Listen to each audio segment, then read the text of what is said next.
Lampião ergueu a mão encerrando o ato. Está feito. O sertão não esquece. Hoje, todos sabem que Lampião não tolera covardia contra inocentes. Sua voz soou como martelo de juiz.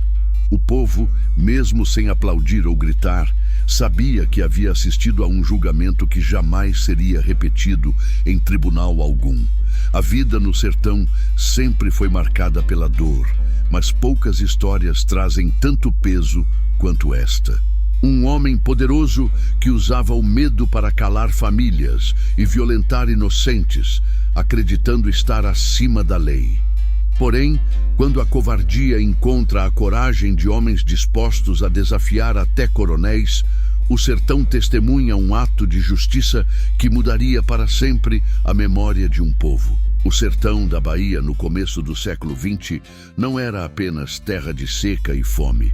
Era palco de disputas, de traições e de vinganças que moldavam cada passo dos que viviam sob o sol inclemente. Entre cidades como Xorroxó, Curaçá e Jeremoabo, a vida era dura. A água rara, a comida escassa, o dinheiro concentrado nas mãos de poucos coronéis que controlavam feiras e compravam a obediência do povo. Nesse cenário, Lampião já surgia como líder incontestável, presente desde os primeiros relatos, observando tudo com olhar calculista e impondo respeito por onde passava. Ele não era apenas um mito distante, mas presença constante nas conversas de feira, nos sussurros de igreja e nas promessas feitas em noites de lua clara. Era comum que o povo comparasse Virgulino Ferreira a figuras bíblicas. Alguns o viam como um Moisés do sertão, capaz de guiar os pobres contra os abusos dos poderosos. Outros o chamavam de um novo Davi, enfrentando Golias com armas improvisadas, sempre desafiando a ordem estabelecida. O certo é que onde se falava em injustiça, o nome de Lampião ecoava como possibilidade de resistência. Ele surgia nas estradas poeirentas, negociava com coronéis, recebia dinheiro de coiteiros e devolvia parte em mantimentos ao povo, construindo pouco a pouco uma reputação que misturava medo e esperança. Ao lado dele caminhava José Aleixo da Silva, mais conhecido como Zé Baiano. Forjado no calor da caatinga, cresceu ferrando bois e cavalos, aprendendo desde cedo a lidar com o ferro em brasa. Mas o destino o levou a transformar esse ofício em marca registrada de crueldade. Entre os cabras, era respeitado e temido, pois não recuava diante de nenhum desafio. O ferro que queimava couro e carne animal passara a queimar também pele humana, tornando-o conhecido como o ferrador de gente. Lampião sabia que ter um homem como Zé Baiano ao seu lado era tanto força quanto risco. Admirava sua coragem, mas desconfiava do excesso de brutalidade. Mesmo assim, aceitava-o no grupo, pois sabia que a fama do bando dependia não apenas das vitórias contra as volantes, mas também do medo que inspiravam nos coronéis e no povo. E assim, juntos, marchavam pelo sertão, atravessando as veredas, deixando para trás rastros de fumaça, dinheiro saqueado e histórias que se espalhavam nas feiras e nas rezas. Era nesse ambiente que surgia a primeira sombra da injustiça que o bando teria de enfrentar. Entre cochichos nas feiras e bilhetes entregues às pressas, Lampião começava a ouvir relatos sobre um homem poderoso, rico em moedas de prata e protegido por coronéis, que abusava de crianças indefesas e ameaçava suas famílias para que permanecessem caladas. O silêncio comprado com dinheiro e favores políticos sustentava sua impunidade, mas o sertão, cansado de carregar a vergonha, buscava no bando uma resposta. Naquela noite abafada, à beira de uma fogueira, enquanto o vento seco levantava poeira e espalhava o cheiro de couro queimado, Lampião refletia. Sabia que o passo que estava prestes a dar poderia mudar não apenas o destino daquele homem, mas também a forma como o próprio povo enxergaria o cangaço. E foi nesse instante que decidiu escutar os relatos e preparar o bando para o que viria. O peso do sertão não estava apenas no sol que queimava, mas também nos pecados escondidos nas casas mais ricas. E Lampião, ao lado de Zé Baiano, estava pronto para expor a ferida diante de todos. Se gosta de histórias como esta, inscreva-se e ative a campainha. Aqui revivemos histórias que a história não se atreve a contar. Com o coração carregado de dúvidas e a mente decidida, Lampião partiu para buscar a verdade que os coronéis insistiam em encobrir. O sertão, mais uma vez, seria palco não apenas de sangue, mas de revelações que jamais seriam esquecidas. O silêncio das vilas sempre dizia mais do que as palavras. Em cidades como Canudos, Monte Santo e Curaçá, onde as igrejas de pedra eram o ponto de encontro do povo e as feiras giravam em torno de alguns trocados em moedas de 1000 réis, havia um rumor que ninguém ousava gritar em voz alta. Falava-se de um homem rico, dono de terras e de influência junto aos coronéis, que usava o medo como arma para abusar de crianças inocentes. Ele oferecia pequenas quantias de dinheiro às famílias mais pobres, fingindo generosidade, mas depois cobrava silêncio com ameaças. Pais e mães, esmagados pela vergonha e pelo medo, engoliam a dor para proteger os seus. As crianças voltavam para casa com os olhos marcados, como quem carregava um segredo que jamais poderia ser dito. O sertão inteiro percebia, mas ninguém tinha coragem de enfrentar. Nas feiras, entre bancas de farinha e carne seca, cochichava-se o nome do homem como se fosse um pecado. Nas missas, os olhares se desviavam, evitando falar sobre o assunto até mesmo em confessionário. O poder do silêncio comprava não apenas a honra das famílias, mas também a cumplicidade de coronéis que se beneficiavam das moedas distribuídas e das alianças políticas que garantiam impunidade. Foi em meio a esse ambiente de desespero que os primeiros bilhetes chegaram a Lampião. Pequenos pedaços de papel, escritos às pressas com caligrafia tremida, eram entregues por coiteiros que se arriscavam em nome do povo. Palavras curtas, mas cheias de angústia. Proteja nossas crianças. O homem é rico, mas é covarde. Lampião leu e releu cada mensagem, sentindo o peso de uma decisão que poderia mudar o rumo do bando. Se nada fizesse, estaria permitindo que a covardia triunfasse. Se agisse, poderia colocar em risco alianças estratégicas com coronéis que alimentavam, com dinheiro e mantimentos, a sobrevivência do cangaço. As noites seguintes foram carregadas de tensão. À beira das fogueiras, enquanto os cabras afiavam facas e contavam moedas saqueadas de comboios, Lampião refletia. Recordava histórias bíblicas ouvidas em sua infância nas noites de novena. Pensava em Herodes, que usava do poder para oprimir inocentes, e no julgamento severo que recaiu sobre ele. A cada lembrança, crescia a convicção de que deixar aquele homem impune seria se igualar aos coronéis que apenas viravam o rosto. Zé Baiano, sempre à sombra, parecia ter pressentido a oportunidade. Olhava para o ferro que carregava, lembrando do calor da brasa e do cheiro de couro queimado. Para ele não bastava bala. A marca em brasa seria a sentença mais justa, pois exporia ao povo o que o homem realmente era. Lampião percebeu essa sede de violência, mas não a repreendeu. Sabia que, naquele caso, a brutalidade poderia servir de aviso ao sertão inteiro. As famílias, mesmo em silêncio, esperavam. O murmúrio das feiras, os olhares nos becos das vilas e até as rezas nas igrejas revelavam que a confiança estava sendo depositada no cangaço. O sertão pedia um ato, não palavras. Lampião, consciente do risco e do peso histórico, preparava-se para dar sua resposta. Naquela noite abafada, em Poço Redondo, ao som distante de fogos de artifício da festa de Santo Antônio, Lampião olhou para seus homens reunidos. O fogo da fogueira iluminava os rostos marcados pela vida dura, e no brilho da brasa ele já via a decisão que tomaria. O rumor que ninguém ousava falar estava prestes a se transformar em ato público, e o sertão não esqueceria o que estava por vir.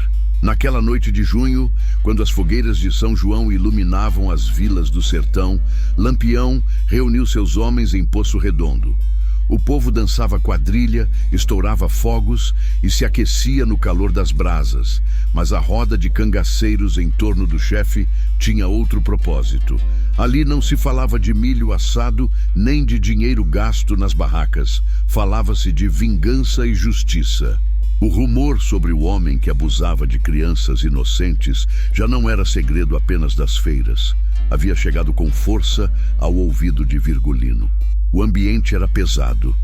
A música de sanfona e o estalo dos fogos soavam distantes, abafados pela gravidade da conversa. Lampião observava um a um seus cabras, homens endurecidos pelo sol e pela guerra contra as volantes. Perguntou com voz firme se deviam agir. Uns hesitaram, lembrando que o homem tinha proteção de coronéis, gente que controlava vilas inteiras com moedas e armas. Outros defendiam que não intervir seria trair a confiança do povo, que mesmo com medo, começava a ver no cangaço um refúgio contra injustiças que a lei jamais enfrentava. Lampião escutava em silêncio até erguer a mão e calar os cochichos. Seu olhar era frio, mas sua fala ardia como brasas. Esse homem não merece só bala. Bala é pouco. Bala apaga a vida, mas não apaga a vergonha. O sertão precisa ver a marca da covardia nele. Precisa carregar a lembrança de que até os poderosos tremem quando abusam do que é sagrado. A comparação com passagens da Bíblia não tardou a aparecer em sua fala. Lembrou do gigante Golias, que tombou diante da coragem de um pastor. Se Davi venceu com uma pedra, o que será de um homem covarde diante do ferro em brasa? Completou. Zé Baiano escutava com um brilho sombrio nos olhos. Para ele, aquele era o momento perfeito. O ferro que carregava não seria apenas instrumento de dor, mas um selo eterno. Os cabras se entreolharam, uns desconfortáveis, outros fascinados pela audácia. Lampião, com sua voz grave, selou o destino. O abusador não seria morto sem antes carregar no corpo a marca de seus pecados. Naquele instante, as risadas da festa popular pareciam zombar da miséria que o povo escondia. Crianças corriam com balões coloridos, sem saber que, a poucos metros, se decidia o destino de alguém que havia destruído infâncias. A promessa de punição soava como música nos ouvidos dos que já não aguentavam a omissão dos coronéis. Lampião levantou-se, ajustou o chapéu de couro e anunciou: amanhã o sertão vai assistir a um julgamento como nunca viu. Quem abusa dos pequenos não encontra abrigo nem entre os homens, nem diante de Deus. A chama da fogueira refletia nos seus olhos e ninguém ousou contrariá-lo. O líder havia falado e a ordem estava dada. Zé Baiano apertou o punho em torno do ferro, sentindo antecipadamente o calor da vingança. O bando compreendia que não haveria volta. A roda de cangaceiros se desfez e cada homem seguiu para preparar armas e munições. O vento seco da caatinga soprava como presságio. Quando o amanhecer chegou, o sertão parecia respirar diferente. O julgamento que viria não se daria em tribunal de pedra, mas nas ruas de uma vila, diante de famílias inteiras. O destino estava selado, e Lampião já marchava à frente, decidido a transformar rumor em exemplo.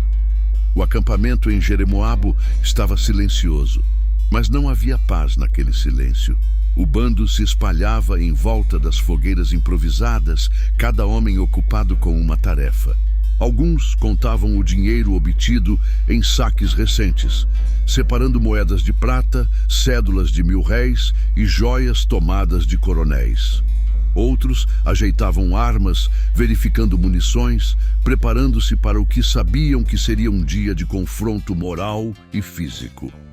O cheiro de couro queimado e pólvora impregnava o ar seco da caatinga, misturando-se ao zunido constante do vento noturno.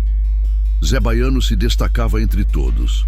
Em silêncio, escolhia um pedaço de ferro, já gasto pelo uso, mas ainda firme. O aquecia lentamente na brasa, observando-o ficar vermelho, incandescente, como se carregasse nele toda a raiva do sertão. O ranger do metal em contato com a pedra ao lado soava como prenúncio de dor. Seus olhos não se desviavam da chama, refletindo uma mistura de ansiedade e prazer cruel. Os companheiros observavam de longe, alguns inquietos, outros quase fascinados pela brutalidade que já conheciam bem. Lampião, sentado à sombra de um umbuzeiro, observava com a calma de quem já havia tomado a decisão. Não se deixava enganar pelo espetáculo do ferro ardente, mas sabia que aquele ato era necessário. Maria Bonita, ao lado dele, encarava a cena com preocupação. Percebia que a linha entre justiça e crueldade era tênue e que cada passo em falso poderia transformar Lampião de herói popular em carrasco sem honra. Ainda assim, ela não ousou contestar em voz alta. O sertão estava vivo naquela noite. O estalo da lenha queimando, o farfalhar dos espinhos do mandacaru, o som distante de sinos de igreja marcando as horas em alguma vila próxima. Era como se a própria terra esperasse pelo julgamento que viria. O calor das brasas parecia maior do que o habitual, e até os cabras mais acostumados à violência sentiam na pele a tensão que se espalhava pelo acampamento. Enquanto isso, Lampião relembrava episódios de sua própria vida. Quantas vezes já havia visto coronéis comprarem silêncio com moedas, promessas ou ameaças? Quantas vezes a justiça dos homens falhou diante da influência e do poder? Ele sabia que, ao decidir pelo ferro, não apenas vingaria as famílias, mas também consolidaria sua imagem como líder que enfrentava até os pecados mais escondidos. Os cabras, um a um, foram se aproximando da fogueira central. Era como um ritual. O ferro estava pronto, a ordem já havia sido dada e o sertão aguardava. Lampião levantou-se, ajeitou o bornal e sua voz soou firme. Amanhã o sertão inteiro vai saber que Lampião não tolera covardia. O peso de suas palavras caiu sobre todos, como um decreto inquestionável. Naquela madrugada, ninguém dormiu em paz. Uns rezavam baixinho, pedindo a Deus que o dia seguinte não trouxesse tragédia. Outros apenas afiavam facas, repetindo movimentos mecânicos para enganar o medo. Zé Baiano, por sua vez, sorria em silêncio, acariciando o ferro como se fosse parte de si. E assim, quando o primeiro raio de sol rompeu o horizonte, o bando se pôs em marcha. Os cavalos batiam cascos na terra seca, levantando poeira que parecia anunciar ao povoado que algo grandioso estava para acontecer. O julgamento que começara como rumor ganharia forma. Toca na lâmpada amarela e fique conosco. A estrada de terra levava direto à próxima vila, onde o destino aguardava. O homem acusado caminhava confiante, acreditando que moedas e coronéis o protegeriam, mas estava prestes a descobrir que, diante do ferro em brasa, nem riqueza, nem influência teriam valor algum. O sol já estava alto quando o bando se posicionou na estrada que levava à vila próxima a Paulo Afonso. O pó se erguia no ar, com cada passo dos cavalos, e os homens mantinham silêncio absoluto.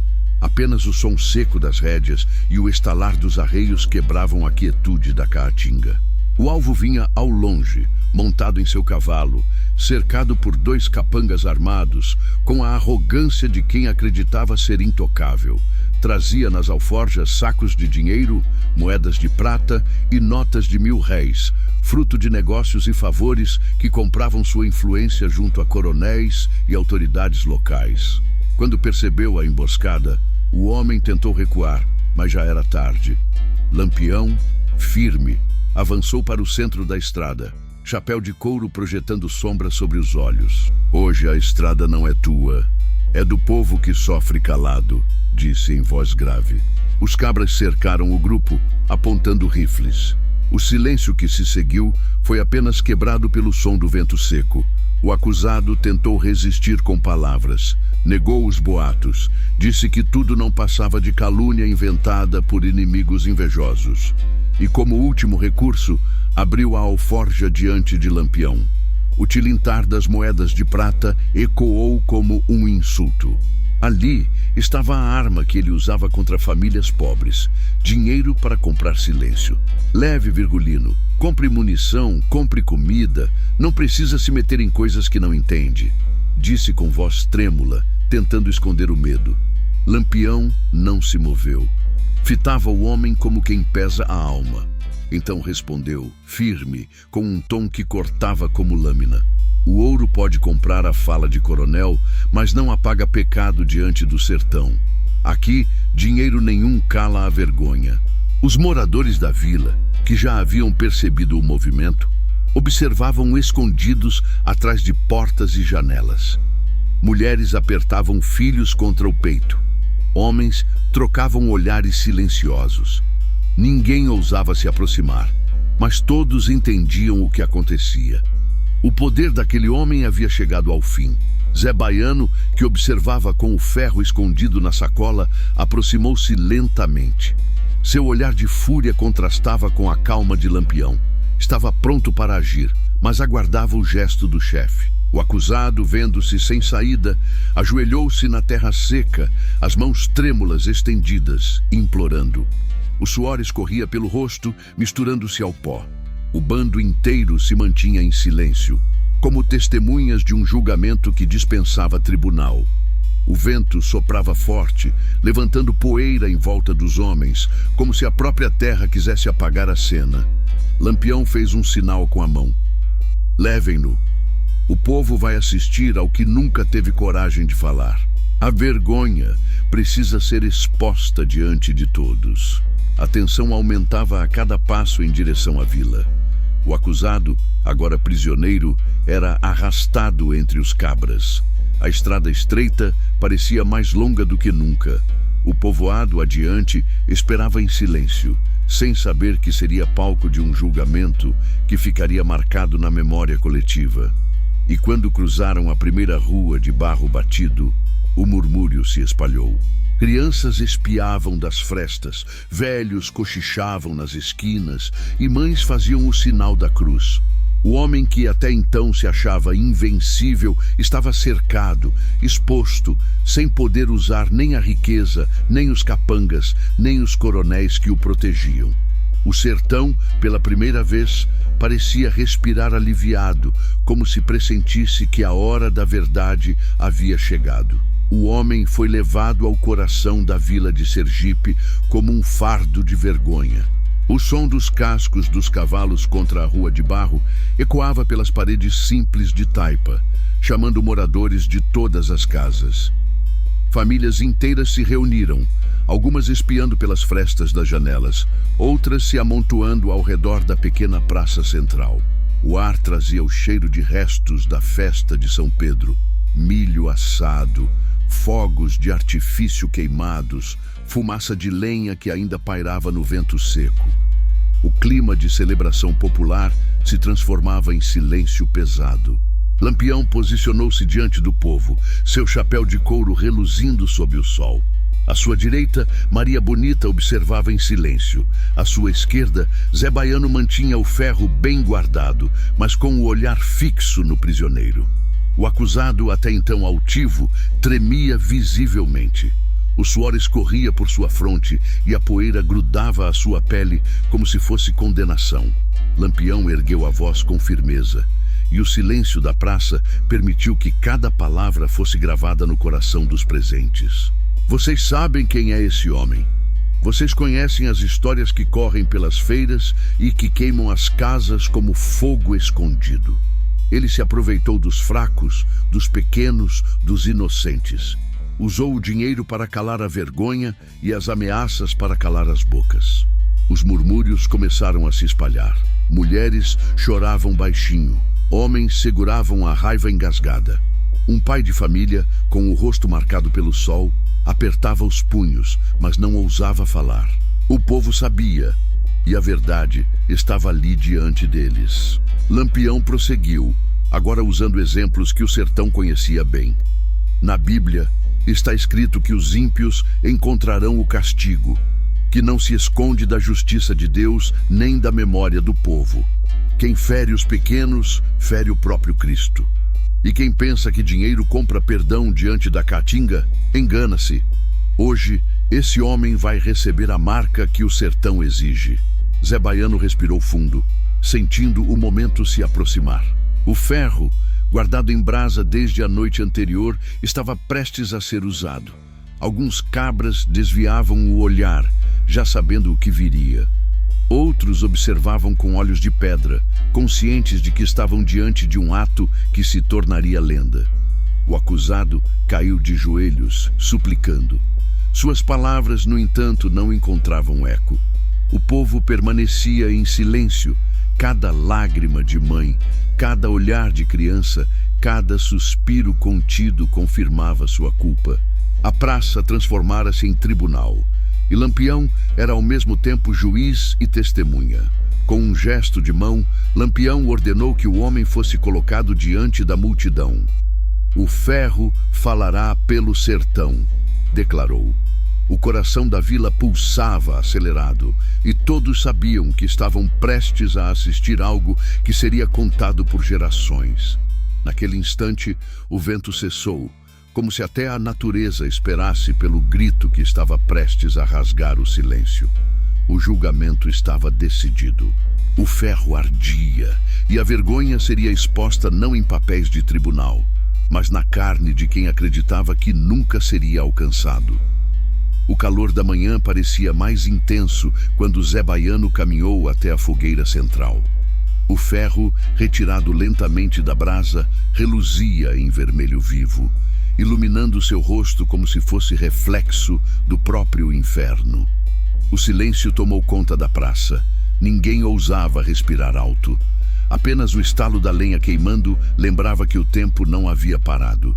O acusado, de joelhos, tentava recuar, mas dois cabras o seguravam pelos braços, implacáveis. Lampião manteve-se firme, os olhos semicerrados. Não sorria, não demonstrava prazer.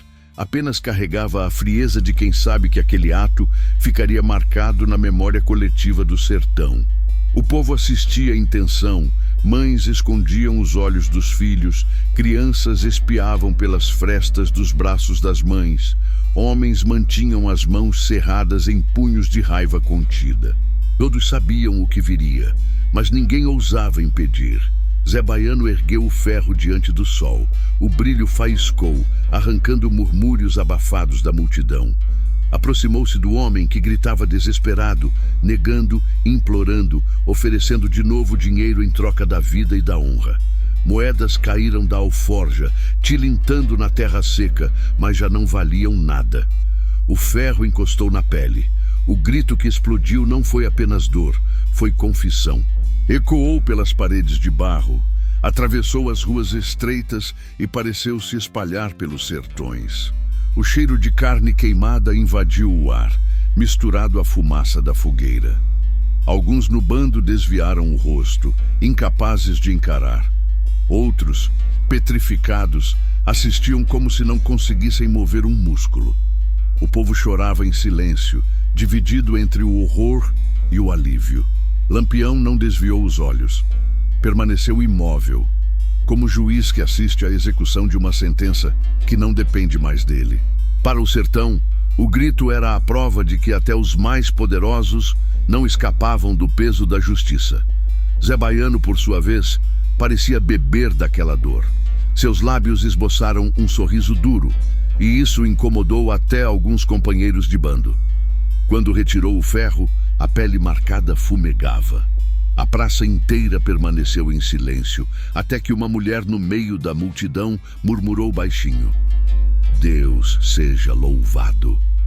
Outros começaram a repetir, como se fosse oração. O acusado tombou no chão exausto, com a vergonha estampada em cicatriz que jamais se apagaria. Lampião ergueu a mão, encerrando o ato. "Está feito. O sertão não esquece. Hoje todos sabem que Lampião não tolera covardia contra inocentes." Sua voz soou como martelo de juiz. O povo, Mesmo sem aplaudir ou gritar, sabia que havia assistido a um julgamento que jamais seria repetido em tribunal algum. Os cabras se organizaram rapidamente. Era hora de partir. O bando montou os cavalos em silêncio, deixando para trás apenas a fumaça da fogueira e o rastro de poeira levantado pela marcha. A praça, que minutos antes fervia de tensão, agora estava mergulhada em silêncio pesado, como se ninguém tivesse coragem de falar sobre o que viu. Mas nos olhos do povo estava a certeza. Aquele ferro em brasa não tinha sido apenas dor, mas aviso. No sertão, o pecado pode até se esconder nas casas grandes, mas mais cedo ou mais tarde, alguém o expõe diante de todos. O bando deixou a vila em silêncio e atrás deles ficou um povo dividido entre alívio e medo. Alguns, de joelhos no chão, agradeciam a Deus por finalmente verem justiça contra um homem que tanto mal causara. Outros, com o olhar cabisbaixo, murmuravam que aquela cena havia ultrapassado os limites do humano. O ferro em brasa, agora apagado, havia marcado não apenas a pele do acusado, mas a memória de cada testemunha. Nos dias seguintes, as feiras em Juazeiro e Curaçá eram tomadas por comentários sobre o episódio. Nas bancas de farinha, nas barracas de carne seca e até nas rodas de rezadores de terço, o assunto era sempre o mesmo. A coragem de Lampião em enfrentar alguém protegido por coronéis e a crueldade de Zé Baiano ao executar o castigo com tanto gosto. O nome do bando ecoava como nunca, e cada cidade se dividia entre aqueles que os viam como justiceiros e aqueles que os condenavam como feras sem controle.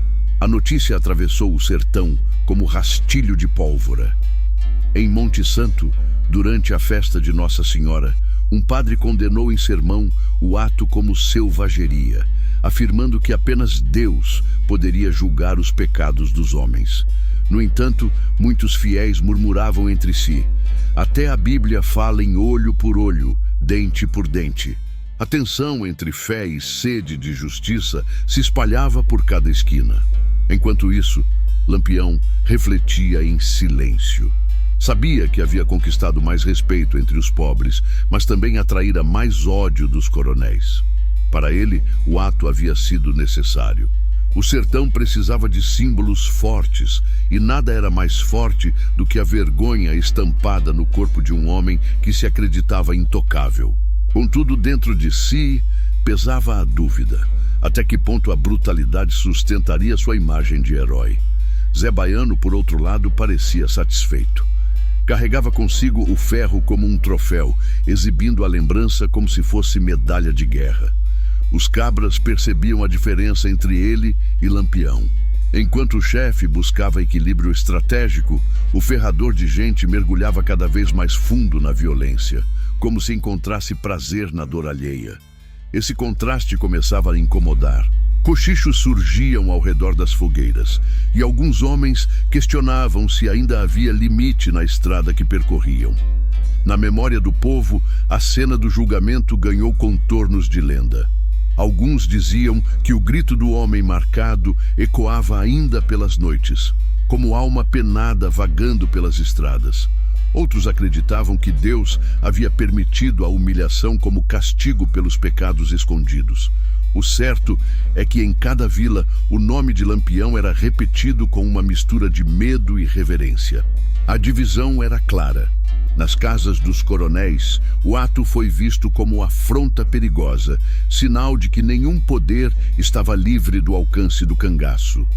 Nas casas humildes, entre famílias que perderam a inocência de seus filhos para a covardia de homens poderosos, a cena foi lembrada como ato de justiça, ainda que cruel. O sertão carregava agora duas marcas: a cicatriz na pele do acusado e a lembrança coletiva de que Lampião podia enfrentar até aquilo que ninguém ousava mencionar. Mas enquanto o povo murmurava, dentro do próprio bando, a tensão crescia. E no silêncio das noites seguintes, Lampião começou a perceber que a maior ameaça já não estava apenas nos coronéis ou nas volantes, mas dentro das fileiras do seu próprio grupo. A estrada seguia longa, Mas dentro do bando crescia um peso que não vinha da poeira nem da fome. O episódio do ferro dividira os cabras e cada um carregava sua própria leitura do que havia presenciado. Alguns, orgulhosos, repetiam que Lampião fizera o que os coronéis jamais tiveram coragem de fazer.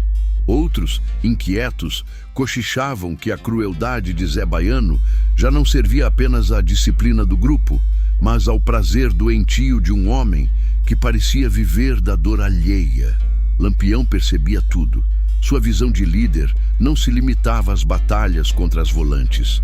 Ele sabia medir os silêncios e os olhares que circulavam ao redor da fogueira. Via a maneira como alguns desviavam os olhos quando Zé afiava a faca ou girava o ferro entre as mãos.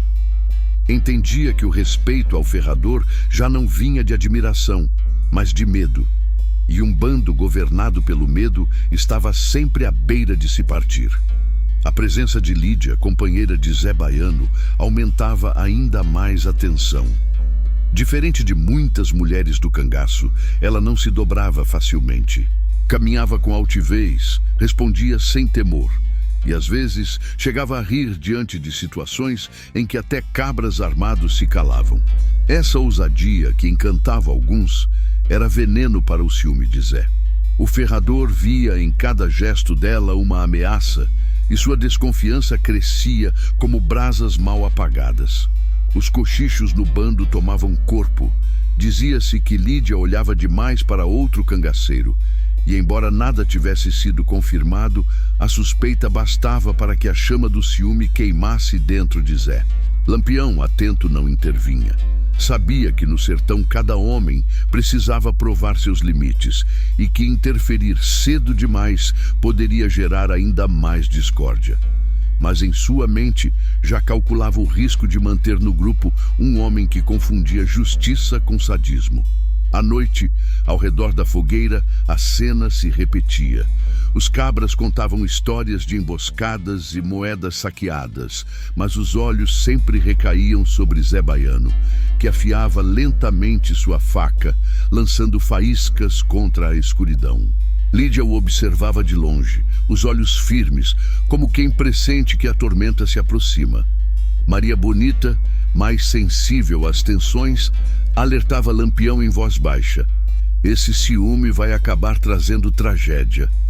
Lampião permanecia calado, mas sua mente pesava cada palavra.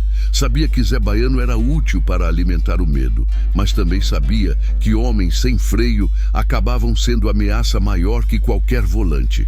O sertão já tinha visto companheiros se voltarem uns contra os outros e ele não podia permitir que a disciplina se rompesse. Enquanto isso, o ferrador seguia alimentando sua própria fúria. Cada risada de Lídia com outro cabra, cada gesto de independência dela, parecia atiçar ainda mais seu desejo de controle. Para ele, respeito era submissão e liberdade era afronta. O bando inteiro sentia o fio esticado ao limite, pronto para se romper a qualquer instante. E foi nesse ambiente de desconfiança, silêncios pesados e olhares cruzados que o destino começou a preparar sua próxima tragédia. O ferro, que antes havia servido como símbolo de justiça, agora parecia ansiar por um novo uso, não contra um inimigo, mas contra alguém de dentro do próprio grupo. O tempo passou, mas o eco do ferro em brasa nunca se apagou do sertão. Em vilas como Frei Paulo e Poço Redondo, a história se espalhava em cantigas de feira, nas prosas ao pé da fogueira e nas rezas murmuradas nas igrejas. Para uns, foi o dia em que Lampião mostrou ser mais do que chefe de bando, mostrou ser juiz de um povo sem voz. Para outros, foi prova de que o cangaço caminhava cada vez mais perto da selvageria, incapaz de distinguir justiça de vingança. Zé Baiano, o ferrador de gente, seguiu por algum tempo ao lado do grupo, cada vez mais mergulhado na própria brutalidade. Mas os dias do sertão não perdoam quem ultrapassa limites. Em junho de 1936, na região de Frei Paulo, ele encontrou seu fim em uma emboscada preparada por sertanejos que já não suportavam mais a sombra de seu nome. Aquele que marcara tantos com ferro em brasa tombou no chão seco, vítima da mesma violência que espalhara. O corpo estendido na poeira não carregava mais poder, apenas o peso de uma vida consumida pela crueldade. Lampião, ao receber a notícia, conteve a raiva. Havia quem o pressionasse a vingar o companheiro, mas até ele sabia que certas mortes eram sementes inevitáveis da própria brutalidade. Maria Bonita, com sua voz firme, aconselhou-o a não se lançar contra um povoado preparado. Virgulino, estrategista até o fim, entendeu que aquela seria mais uma história a engrossar sua lenda sem que precisasse derramar mais sangue. A lembrança daquele julgamento com ferro em brasa, porém, nunca se desfez. Para os coronéis, foi aviso claro. Dinheiro e influência não garantiam silêncio eterno. Para as famílias pobres, foi sinal de que, por mais dura que fosse a vida, ainda havia quem tivesse coragem de enfrentar os poderosos. O sertão passou a carregar duas verdades: que a justiça de Lampião podia ser cruel, mas também podia dar voz a quem jamais teria chance diante da lei dos homens. Com o tempo, cada detalhe foi sendo recontado. Diziam que o grito do homem marcado ecoava nas noites de lua cheia, lembrando aos vivos o peso da covardia.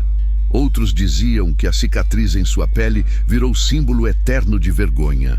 A história não se perdeu, porque no sertão nada se perde. Transforma-se em canto, em conto, em lenda que sobrevive ao tempo. No fim, a lição que ficou foi clara. A violência pode até parecer solução imediata, mas cobra seu preço cedo ou tarde. Zé Baiano foi exemplo disso. Usou o ferro para marcar o corpo dos outros, mas acabou marcado na memória como sinônimo de brutalidade sem freio. Lampião, por sua vez, seguiu carregando tanto a glória quanto o fardo de ser visto como herói e carrasco ao mesmo tempo. Assim, o sertão seguiu em frente entre poeira, sol e rezas. E até hoje, nas rodas de viola e nos bancos das igrejas, ainda se sussurra que aquele ferro não queimou apenas pele, mas gravou na história a lembrança de que, quando o silêncio não basta, o povo encontra sua própria forma de justiça.